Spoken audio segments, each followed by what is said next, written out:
Life After Prison. By Silence You. Kabanata 1591 hanggang 1600. Ang taos-puso kong paghingi ng tawad, Miss Rachel, mangyaring kunin ang pribadong silid bilang tanda ng aking paghingi ng tawad sa aking pagkakamali. Nanginginig na boses na sabi ni Tommy habang nagmamadaling bumati kay Rachel nang may paggalang habang nananatili ang distansya sa pagitan nila na para bang may invisible na harang na pumipigil sa kanya ng 3 metro ang layo kay Rachel. Sa katunayan, lilipat ako sa ibang hotel. Nauutol na sabi ni Tommy at agad na umalis kasama ang mga sidekicks niya. Mr. Tommy, aayusin ko na maibalik sa iyo ang iyong deposito. Sigaw ni Eroy sa kabila ng hall habang nagmamadaling umalis si Tommy. Nako, ano kaya ang sinabi mo sa kanya na ikinatakot niya hanggang sa mamatay? Tawa ng tawa si Rachel nang makita niyang tumakas si Tommy na parang takot na kuneho. Siya ba ay isang uri ng halimaw? Well, wala naman masyado. Pinaalam ko lang sa kanya na si Miss Rachel ang hallmaster ng Serpent Hall at alam mo na ang ibig sabihin noon, sapat na yon para tumakas siya agad. Napangiti si Eroy, lihim na umaasa nakikita siya ng ilang magandang pakikitungo kasama si Rachel para sa pagkalmayan ang hindi kanais-nais na sitwasyon. Bahagyang ngumiti si Rachel at binanggit. Kaya sa palagay ko ay maaari na kaming magkaroon ng pinakamagandang pribadong silid na mayroon ang restaurant na ito ngayon na walang naglagay ng reserbasyon para dito. Oo naman syempre. Sa ganitong paraan, Miss Rachel. Tingnan natin ang menu. Oo nga pala, sabi ng boss namin, lahat ng miyembro ng 11 bulwagan ay may 20% discount sa lahat ng pagkain at inumin. Sabi ni Eroy habang inihatid si Rachel sa restaurant. Sa kabilang banda, pagkaalis ni Larry, walang masyadong gagawin si Severin, kaya dinala niya sina Sheila, Diane, at Celine para mamasyal sa lungsod. Gabi na sila nakarating sa Rising Dragon Hotel. Dahil alam niyang dadaan si Severin at ang iba pa sa restaurant, naghanda ang may-ari ng maluhong welcoming party at personal silang binati sa pasukan. Sinamantala niya ang bawat pagkakataon na ibigay ang kanyang mga name card sa hallmasters at tiniyak na ang lahat ng mga security personnel ay nakahanay na may masalimuot na palakpakan. Sa dinner gathering, alam ni Fiona na madaling lapitan at madaling kausap ngayon si Severin. Sa wakas ay tumigil na siya sa kaba at naging komportable na siya. Nang makabalik na silang lahat sa kani-kanilang mga tirahan, nag-isip sandali si Severin at nagpas siyang manatili. Nang makita ni Sheila si Severin na paparating, napakunot ang noo niya habang iniisip ang sarili. Ito ay sapat na mahirap upang makipagsabayan sa kanyang sarili karaniwan. Ngayong gabi, siya ay nakainom ng ilang beses. Ang gabi ay magiging mas mahirap at mas mahaba kaysa sa karaniwan. Bakit? Bakit ka nandito ngayong gabi? Mahinang sumigaw si Sheila habang namumula at kinakagat ang kanyang nakanguso na labi. Nang makita ni Severin ang isang cute ngunit sexy na si Sheila, isinara ni Severin ang pinto, niyakap siya ng mahigpit, at sinabing, "Alam mo na kung bakit ako nandito." Hinalikan niya ito ng masinsinan. Pakiramdam ni Sheila ay parang nilagyan ng agos ang buong katawan niya, at pumikit siya. Kinaumagahan, tinawag ni Severin ang kanyang 6 na bodyguard. Lahat kayo ay nakamit na ang level 1 Warrior Emperor at napatatag ang inyong pagkamit. Gayunpaman, bibigyan ko pa rin ang bawat isa sa inyo ng isang 3rd grade low rank alchemical pill, para mas mapabuti ninyo ang inyong pagkamit. Sabi ni Severin sabay wagayway ng kamay at inabot ang mga pills sa mga babae.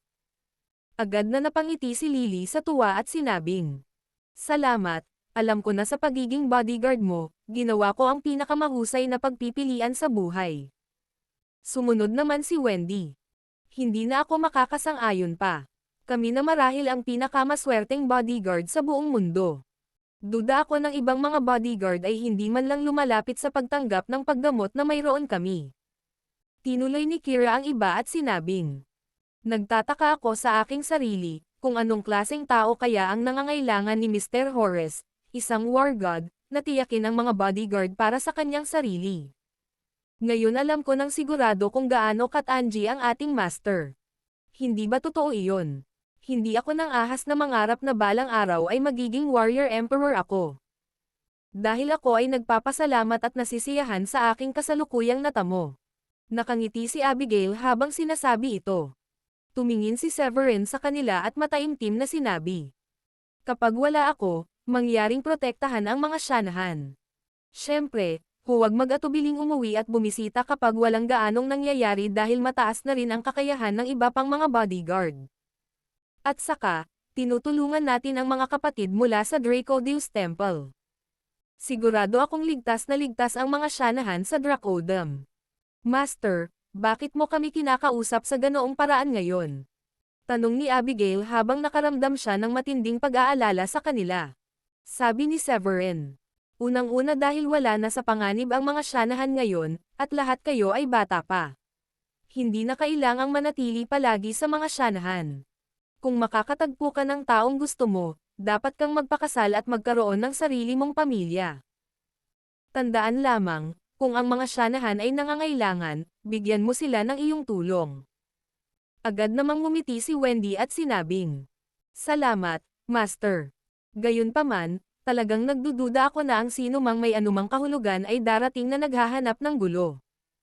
At saka, ngayong ang aking lolo at ang iba pang mga war gods ay naging pinakamataas na commander ng Dracodem, ang pakikipaglaban sa mga Shanahan ay magiging pagpapakamatay. Tumanggo si Severin. Totoo iyan. Magiliw lang itong mga paalala dahil aalis ako papuntang Mount Hermione at hindi ko alam kung kailan ako babalik. Baka may oras din akong magsasanay sa sekta. Dahil dito, gusto kong malanawan ang sarili ko. Pagkasabi ng kanyang iniisip, ibinigay ni Severin ang 100 alchemical na table task kay Lily at inutusan siya. Lily, inihanda ko ang mga tabletang ito para sa mga bodyguard ng mga Shanahan. Ibigay ang mga ito sa mga sa tingin mo ay karapat-dapat upang makamit nila ang mga tagumpay sa kanilang tagumpay, maging mas malakas, at madagdagan ang lakas ng mga Shanahan. Gusto kong maging ligtas sila hanggat maaari. Oo, Master. Ito ay gagawin tulad ng sinabi mo. Kinuha ni Lily ng pills at tumanggo.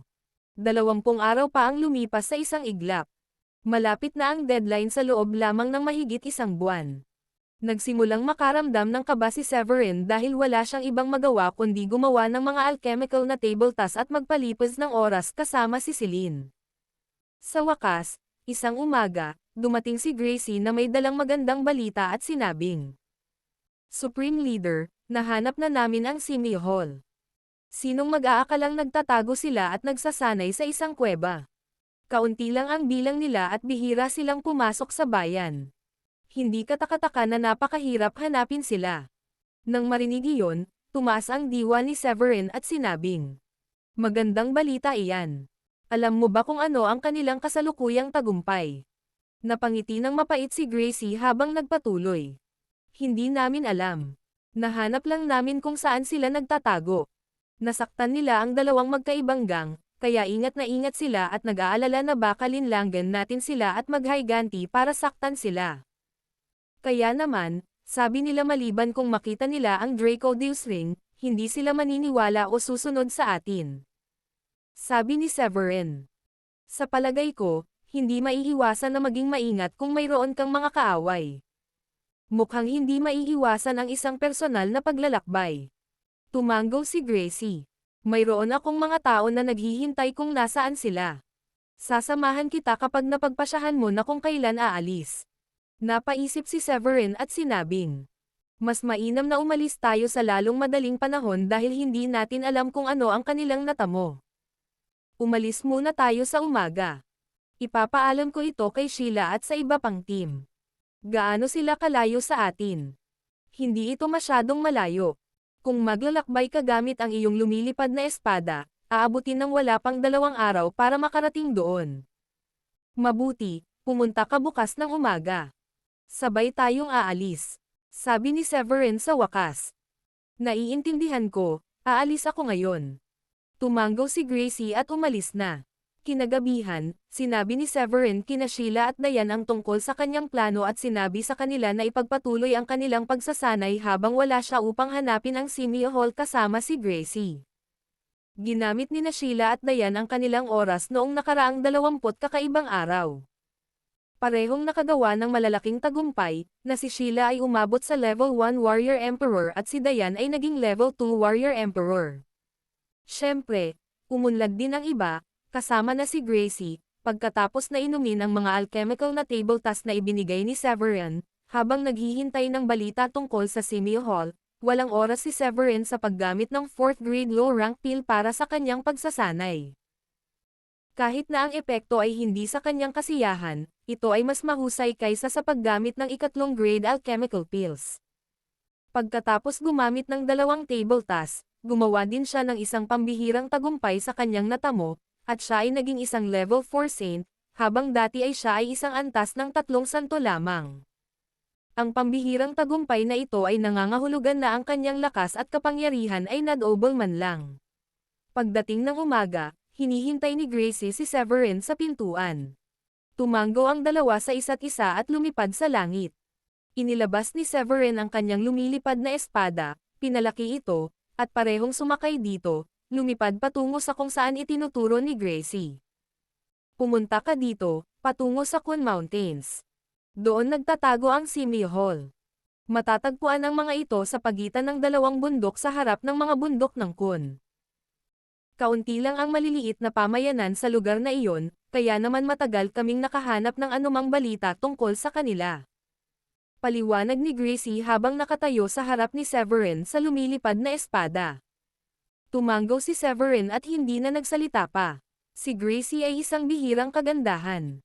Nang hamihip ang banayad na simoy ng hangin, ang kanyang damit ay nakapulupot ng mahigpit sa kanyang katawan, na nagpapakita ng kanyang nakakaakit na figure.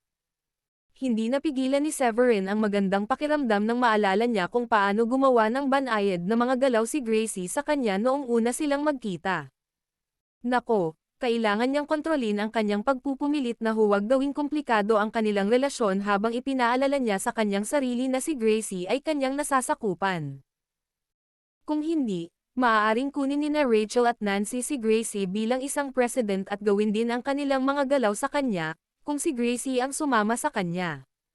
Si Severin ay hindi walang muwang. Alam niyang madaling supulan si na Rachel at Nancy, dahil may nararamdaman na sila para sa kanya. Halata naman na mas lantad si Gracie kaysa dati. Hindi man ito miniskirt, sobrang lantad ng dibdib niya. Kung hindi makokontrol ng isa ang kanyang sarili, ang kanyang isip ay maaaring maging ligaw at malayo, nang makita ang kalahating hubad na malambot na puting suso. Para bang pinuputol ang awkward na katahimikan sa pagitan nila, sinimulan ni Gracie na sabihin kay Severin kung ano ang nangyari sa panahon ng kanyang oras sa South Link City at kagiliw-giliw na sabi-sabi sa pagitan ng mga bulwagan. Para naman kay Severin, binilisan niya ang takbo ng lumilipad na espada upang mapaikli ang kanilang pagsasama upang maiwasan ang kasunod na awkwardness. Nang magdilim ang langit, lumitaw ang isang bayan. Nakarating na tayo sa Bellington. Kung tutusin, makakarating tayo sa Simio Hall bukas ng tanghali. Dito tayo magpapalipas ng magdamag. Sabi ni Gracie habang nakatayo at nakatingin sa harapan. Mukhang maganda. Lumabas tayo sa bayan pagkatapos nating ayusin ang ating tirahan.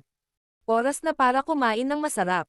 Tumanggaw lang si Gracie bilang pagsang-ayon. Ito ang unang pagkakataon na mag-isa niya si Severin, at nagsimula siyang makaramdam ng kaba. Pagkatapos ng lahat, ito ay isang bihirang at mahalagang pagkakataon para sa kanya. Pagbati. Maligayang pagdating sa Bergen Hotel. Nakahanap sina Severin at Gracie ng isang hotel sa bayan at pumasok sa lobby ng hotel. Sabi ni Severin, "Kukuha kami ng 2 deluxe room. Sir, pasensya na po dahil isang deluxe room na lang ang natitira namin." Ngumiti ng paumanhin ang receptionist. Mabilis na tanong ni Severin, "Paano ang kabilang kwarto? Kahit hindi kasing ganda ng deluxe room, gusto namin ng 2 magkahiwalay na kwarto."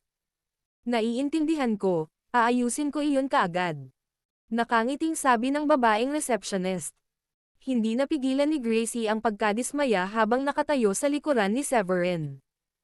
Malaki ang tiwala niya sa kanyang kagandahan at sigurado siyang hindi papalampasan ni Severin ang pagkakataong ito. Bukod dito, hindi mahalaga sa kanya kung kunin siya ni Severin bilang kanyang asawa. Siya ay higit sa payag na makasama siya sa loob lamang ng isang gabi. Gayunpaman, walang ganoong pag-iisip si Severin.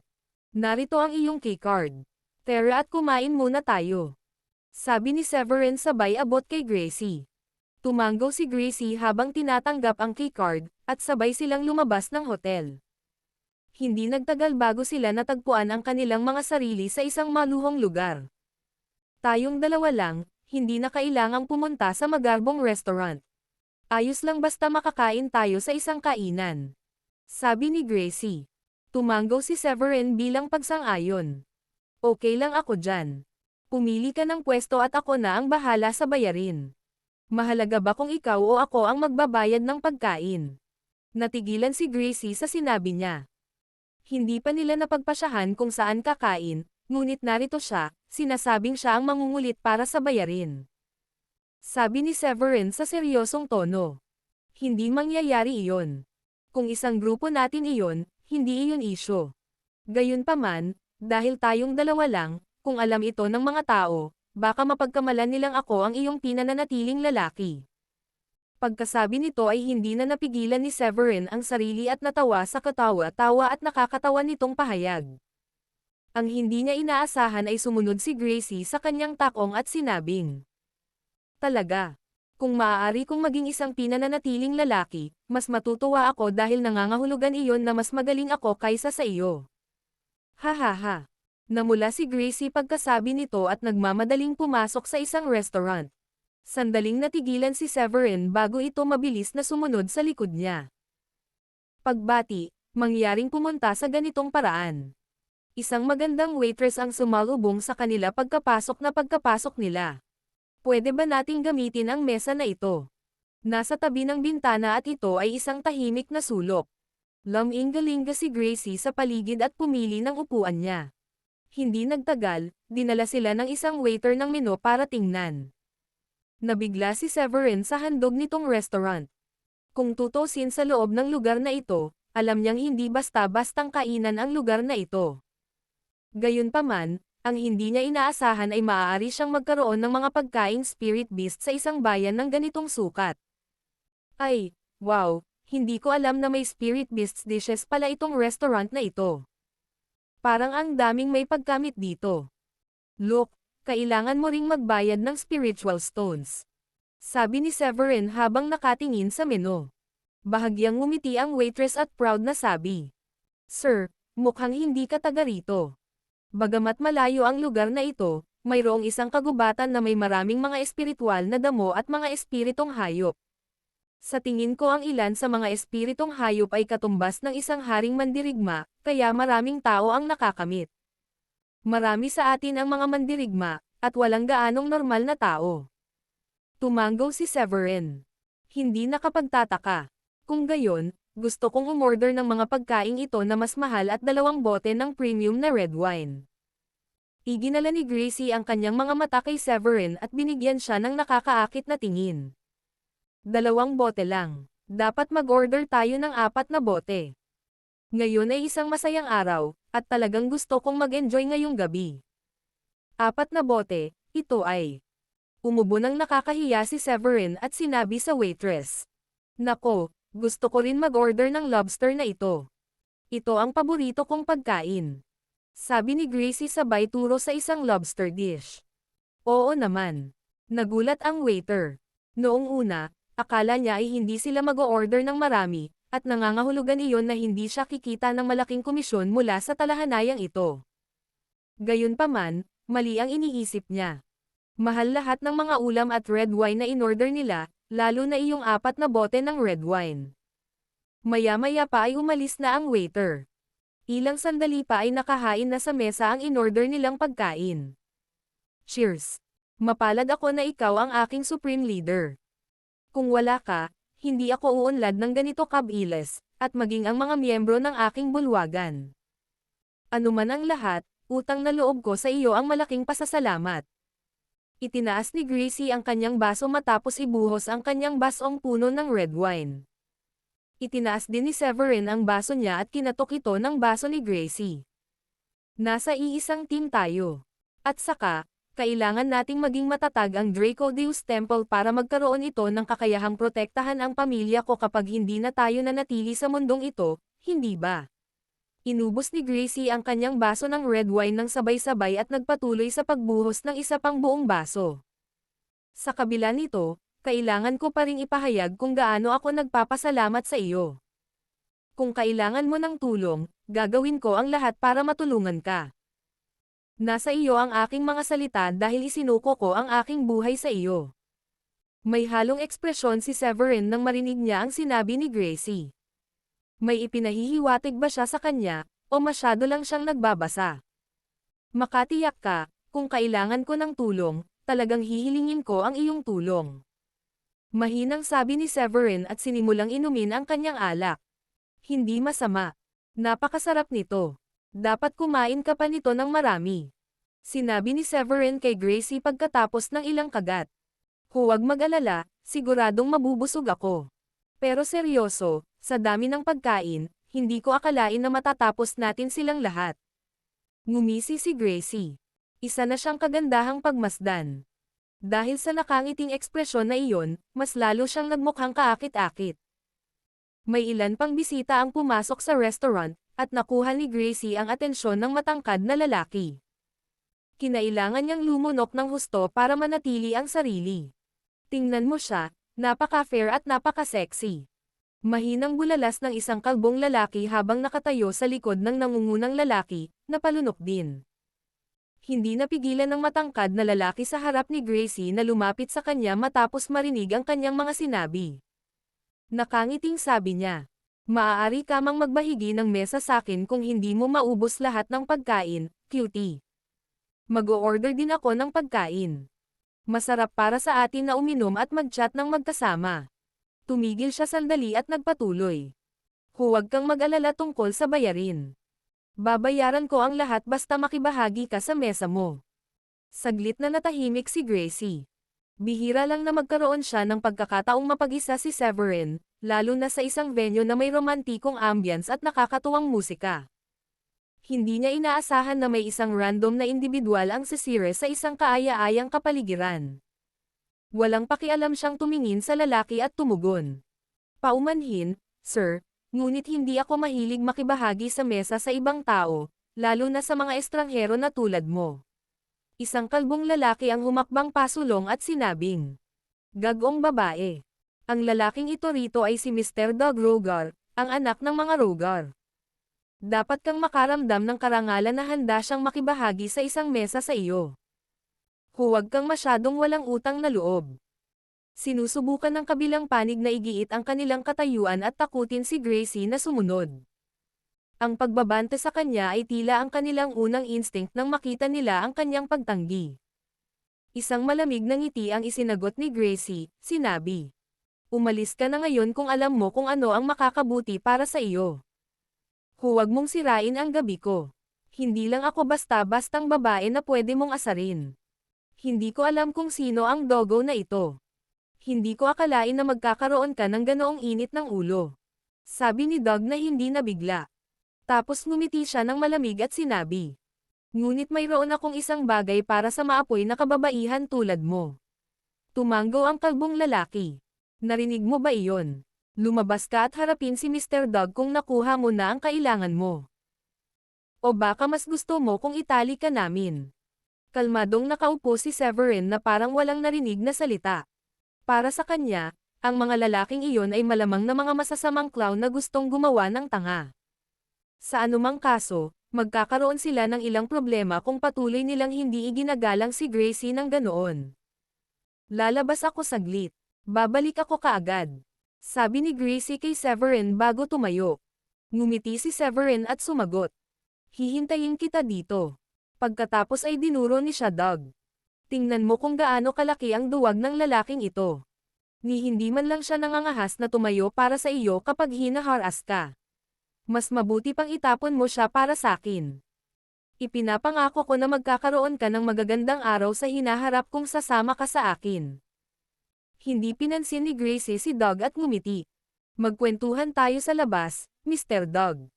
Isang maikling chat na sinasabi mo. Ano sa tingin mo ay maikli ito? Nakangiting tanong ni Doug. Ilang sandali pa, sinundan ni Doug at ng kanyang mga tauhan si Gracie palabas sa open area sa tabi ng restaurant. Hindi mo talaga maiisip na kaya mong harapin ang lahat ng mga tauhan ko, di ba? Sumama ka ng tahimik at baka mailigtas ka namin sa anumang pisikal na sakit, kung makuha mo ang aking panunuyo. Pangungulit ni Doug. Ang kanyang mga mata ay nakalok sa kaakit-akit na mga binti ni Gracie habang siya ay may pahiwatig na ngiti sa kanyang mukha. Kung gayon, Doug, natatakot ako na kailanganin kong ubusin ang lahat ng iyong masasamang ideya sa simula ngayon.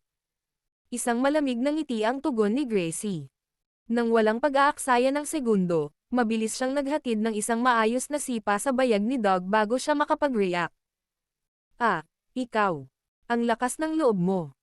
Anuman ang masamang intensyon ni Doug laban sa kanya ay naglaho. Napaungol siya sa paghihirap habang naka-squat down, gulat na si Gracie ay maaaring maging malupit sa kanya kahit na nalaman niyang siya ang sayan ng mga Rogar. Huwag kayong tumayo lang dyan na parang mga estatwa. Bugbugin mo siya hanggang mamatay. Winasak niya ang pagkalalaki ko. Tiniis ni Doug ang sakit at sinigawan ang ilan sa kanyang mga tauhan. Ikaw ang humihingi nito, miss. Ang isa sa mga lalaki ay nagtataglay ng antas ng pagkamit ng isang antas ng isang haring mandirigma, at kinuyam niya ang kanyang kamao bago ito binalot ng espiritual na enerhiya. Ang iba pa sa kanyang grupo ay level 9 Profound Masters, at ang isa pang tao ay level 3 Warrior King.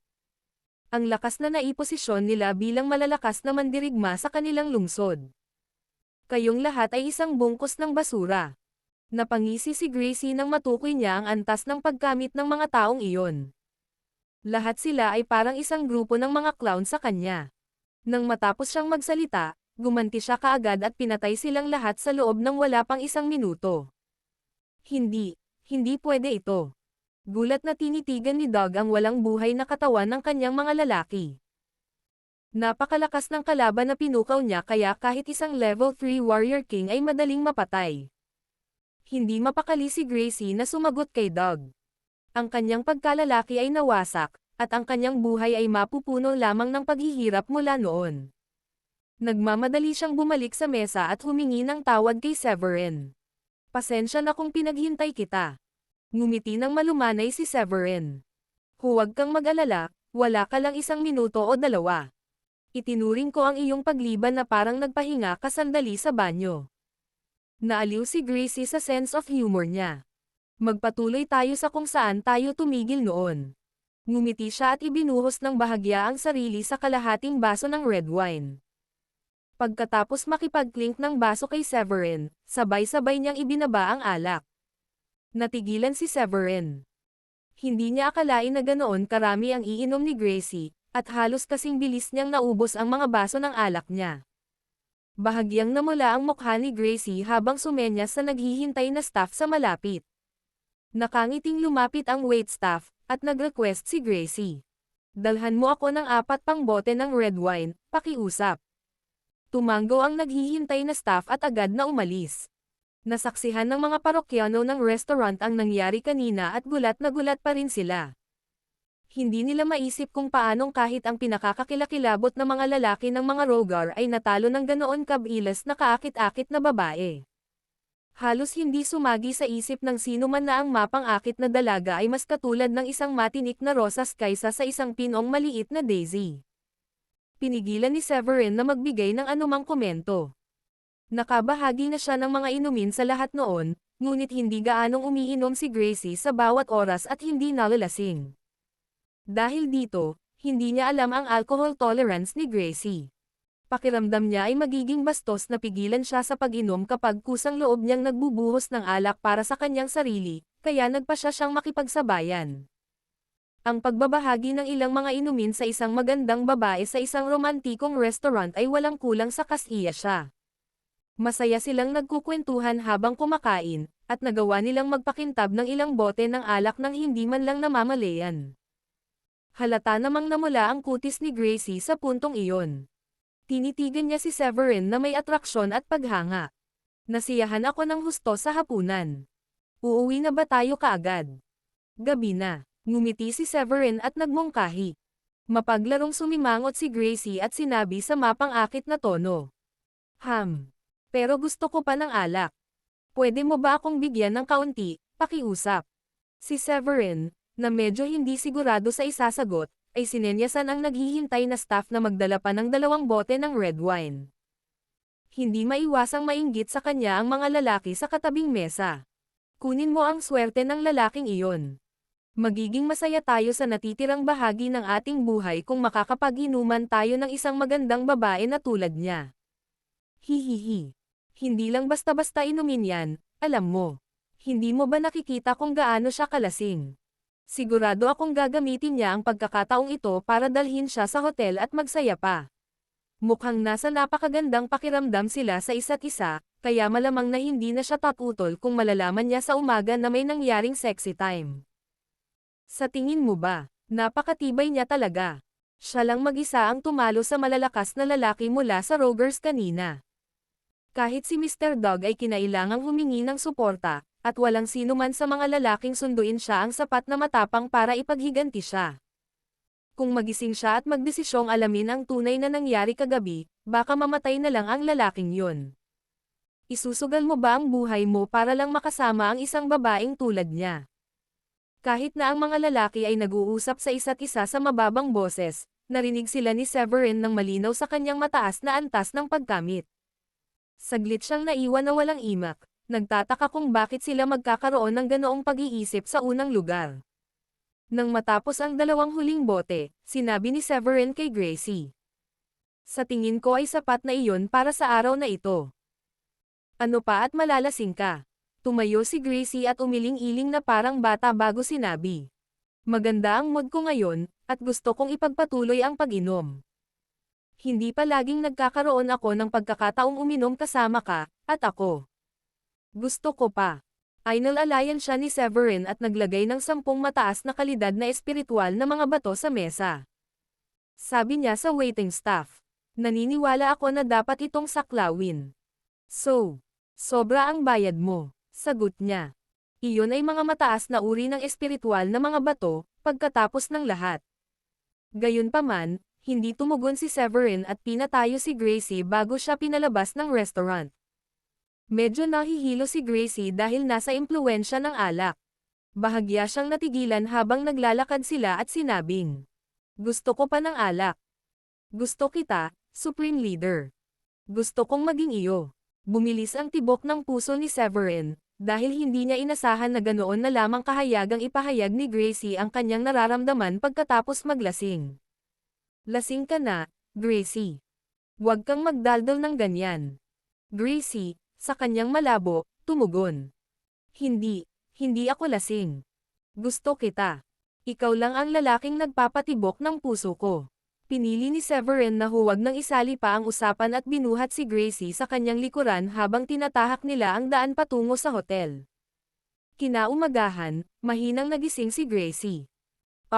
Lasing na lasing ako kagabi. Paano ako nakabalik dito? Kumunat ang noo ni Gracie at pinunasan ang kanyang mga temps. Hindi nagtagal, ang ilang mas malabong alaala ay nagsimulang muling lumitaw, at tila may naalala siyang bumuhat sa kanya pabalik. Dinala ba ako ng Supreme Leader pabalik dito? Pagtataka ni Gracie. Naramdaman niya ang isang matamis na init sa kanyang puso sa una, ngunit pagkatapos ay isang bakas ng pag-aalala ang pumasok. May nasabi ba akong kalokohan noong nalasing ako kagabi? Wala akong maalala ngayon. Sana hindi ako nagsabi ng hindi dapat. Biglang may kumatok sa pinto. Agad namang lumapit si Gracie at binuksan ang pinto. Nagising ka na. Baka sa mukha niya ang pagkabigo matapos niyang mapansin na ang bisita ay si Severin.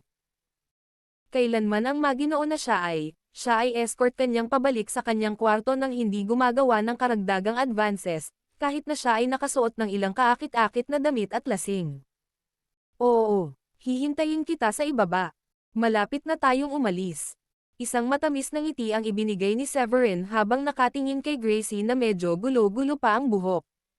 Pinagmasdan ni Gracie ang pag-alis ni Severin nang walang sinasabi pa. Kinagat niya ang mapupulang labi at nagtanong. Teka, ibinalik mo ba ako sa kwarto ko pagkatapos kong malasing kagabi? Lumingon si Severin at ngumiti.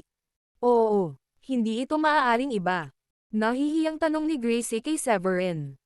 Kung gayon, may nasabi ba akong nakakahiya sa iyo noong lasing ako? Wala akong matandaan kahit isang bagay mula kagabi. Ngumisi si Severin at sumagot. Wala. Wala naman. Hihintayin kita sa ibaba. Tumalikod siya at bumaba. Isinara ni Gracie ang pinto at nagpakawala ng mabigat na buntong hininga. Natutuwa akong hindi ako nalasing kaya napahiya ako kagabi. Nang matapos si Gracie na maghugas ng mukha at bumaba na, ang dalawa sa kanila ay agad na umalis sa lungsod sa lumilipad na espada. Ang kanilang destinasyon ay ang Kun Mountains. Alauna ng hapon, nakarating sila sa isang pares ng malalaking bundok, gaya ng inaasahan ni Gracie. Iyan ang lambak. Nakarating na kami. Sabi ni Gracie sabay turo sa unahan. Ma'am. Dito. Dalawang lalaking inatas ang hanapin ni Gracie si Simi Hall ang lumipad at binati siya. Ngumiti si Gracie at sumagot. Salamat sa iyong pagsusumikap. Ang isa sa mga lalaki ay sumimangot at sinabing. Ipinaliwanag na namin sa kanila ang sitwasyon, ngunit pinilit nilang makita ang Draco Deus Ring. Wala kaming ibang magagawa kundi hilingin ang presensya ng aming Supreme Leader. Sumenya si Severin na lumapit sila. Kumuha siya ng 2 table tas at iniabot sa 2 lalaki. Ito ay isang tanda ng pagpapahalaga para sa inyong dalawa. Nakagawa ka ng ilang makabuluhang kontribusyon. Maraming salamat, Supreme Leader. Ngumisi ang magkapareha at tinanggap ang mga table tas. Kung gayon, makikita mo na ang mga gusali sa lambak na iyon. Tinuro ni Gracie. Tumango si Severin. Inayos niya ang taas ng lumilipad na espada at tuloy-tuloy itong ginabayan patungo sa lambak. Sino dyan? Ito ang lupain ng Simi Hall. Mangyaring kumuha ng alternatibong ruta. 4 o 5 individual ang lumipad at hamarang kay Severin. Sa sandaling iyon, tumayo ang isa sa mga alagad ng Equus Hall at pinagsalikop ang kanyang mga kamay bilang isang magalang na kilos. Nagkita na tayo dati, at dinala ko ang ating pinakamataas na pinuno dito gaya ng hiniling na ang kanyang lalaki dito ay ang tuktok ng Draco Deus Temple, at ang babaeng ito dito ay ang aming Hallmaster. Mangyaring maging mabait na papasukin kami. Sumama ka sa akin. Sabi ng isa sa mga lalaki pagkatapos ng maikling talakayan sa kanyang mga kasama. Tinuloy niya si Severin at ang iba pa. Mahusay na elder, Hallmaster, sinasabi ng mga taong ito na kasama nila ang Supreme Leader ng Draco Deus Temple upang salubungin tayo. Ang isa sa mga alagad ni Simi Hall ay nagpahayag ng sila ay dumating sa isang patio. Pagdating doon, inilagay ni Severin ang kanyang lumilipad na espada at nilapitan ang 2 individual na naghihintay sa kanya. Paano natin matitiyak na narito ang Supreme Leader ng Draco Deus Temple? Tanong ng pinuno ng Simi Hall. Isa siyang middle-aged 30-something na babae na may curvy figure at kakaibang ugali. Si Severin ay humakbang pasulong, inilahad ang kanyang kanang kamay, at sinabi sa kanya.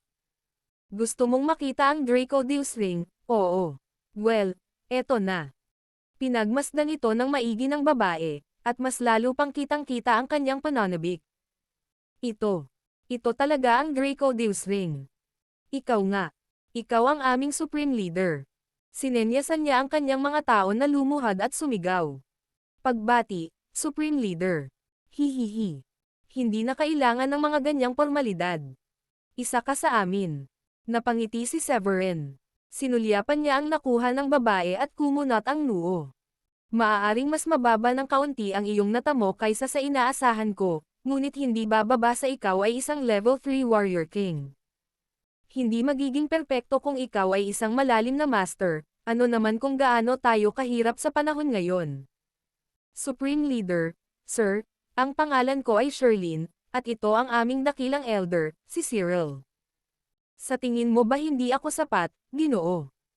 Hindi naman ganoon kagaling ang talent ko, at sinubukan ko na ang lahat para pagbutihin ang sarili ko. Medyo mahirap lang gumawa ng mga pambihirang tagumpay pagkatapos maabot ang Warrior King.